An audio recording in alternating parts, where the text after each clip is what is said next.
जाए गोद में लिटाई के खिला लूं। एक बोली चुप जा, अगर पति देव जग गए तो मार डालेंगे, तासे जाए चुपचाप समझाए कि ना भेज दो, लौटा दो। मेरे भगवत श्रोता, तब तक मुरली मनोहर पहुंच गए हैं। नागनियों ने कहा है बेटा कहो कहीं यहाँ से लौट जाओ। क्यों लौट जाए? जवाब दिया पहले तो ये बात है कि आप थोड़ा धीरे बोलो। भगवान बोले हम यदुवंशी हैं, यादव कुल में पैदा हुए, धीरे बोलना जानते ही नहीं, कैसे बोलते। नागिनिया बोली हमें ऐसा लग रहा है तुम मरोगे बचोगे नहीं। भगवान बोले कौन मारेगा हमें? जवाब दिया हमारे पति देव सो रहे हैं, अगर जाग रहे होते तुम्हें मार डालते, यहाँ से चले जाओ।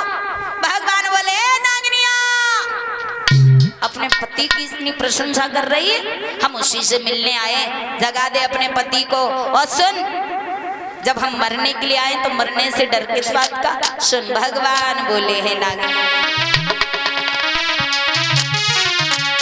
कि हम जैसे छोटे बालक बोले और दुष्टों का गर्भ गिराएंगे।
हम यादव कुल में पैदा हुए, अपने पति को जगा दो। जगा दो अपने पति को।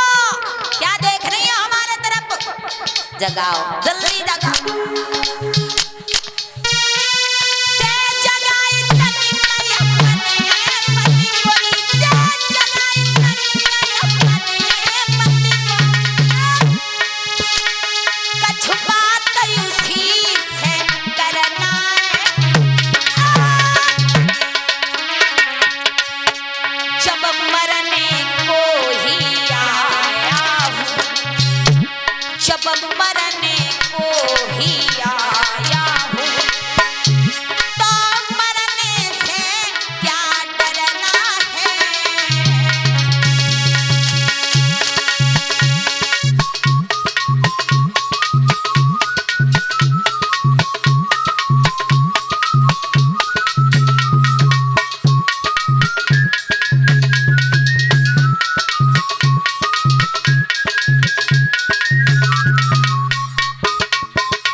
भगवत श्रोता,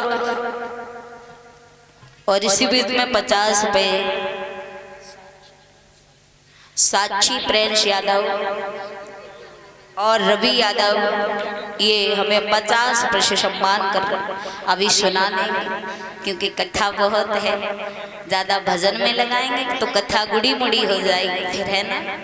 आइए सुना देंगे। पर भगवान कन्हैया आगे बढ़े हैं, नागनियों की बात नहीं मानी, आगे बढ़े आगे बढ़ के भगवान ने कितना के हरि ने नाग की पूछ को दो दबाई, फुकारी भरता हुआ उठा नाग सन्नाए।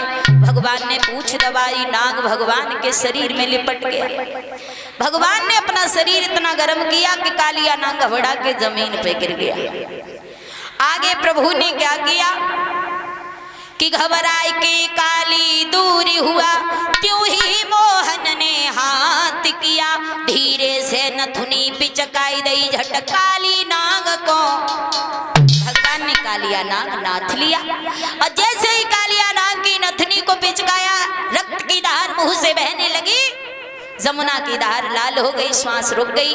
नागनियां समझ गई कि जो बालक जो कोई आओ है तो कोई साधारण बालक नहीं है, भगवान का अवतार है। दोनों हाथ जोड़ के नागनियां प्रभु के आगे खड़ी हुई, बोली प्रभु हमें माफ कर दो और हमारे पति के प्राणों की भीख हमें दे दो। हम नहीं समझ पाए।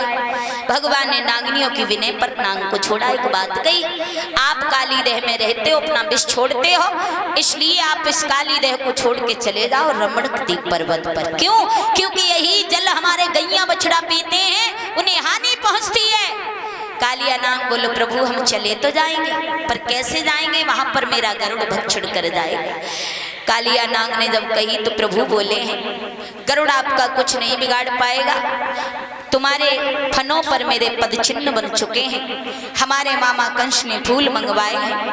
कालिया नाग तैयार हो गया और तैयार हुआ। इधर भगवान ने दामा की गेंद ढूंढी है और मामा कंस के फूल लिए हैं, और इधर मैया यशोदा सभी लोग बड़े परेशान हैं, बलराम समझा लेते हैं। उधर भगवान कन्हैया कालिया नाग को नाथने के बाद और मामा कंस के फूल लिए हैं, दामा की गेंद ढूंढी, काले नाग के फन पे सवार होके प्रभु बंसी को बजाते हुए ऊपर के लिए जब आते हैं, श्री सुखदेव जी समझाते हैं कि हे उत्तरानंदन परीक्षित महाराज, भगवान कन्हैया जैसे ही ऊपर के लिए आए मेरे भगवत श्रोताओं, और मैया यशोदा बाबा नंद सभी वृंदावन वासियों ने देखा, बड़े खुश हो गए।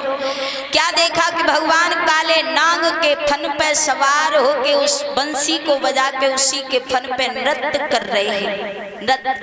बाबा नंद ने देखा कि मेरो कन्हैया काले नाग के फन पे सवार है कि नाच रहो है, तो हम काय को पीछे रह जाए, हम नाच ले।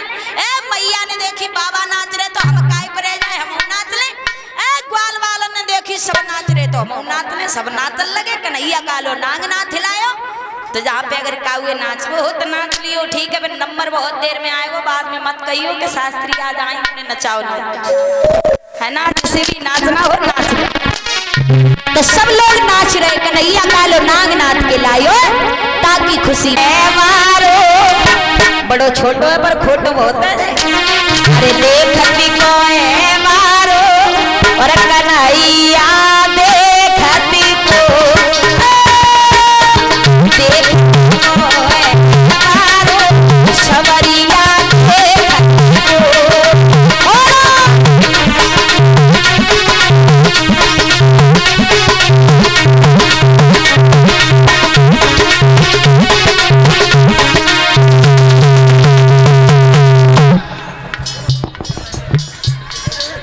ग्राम पंचायत क्यामपुर वेड़िया बुजुर्ग, अपने पूरा गांव मेरा परिवार है। बुजुर्ग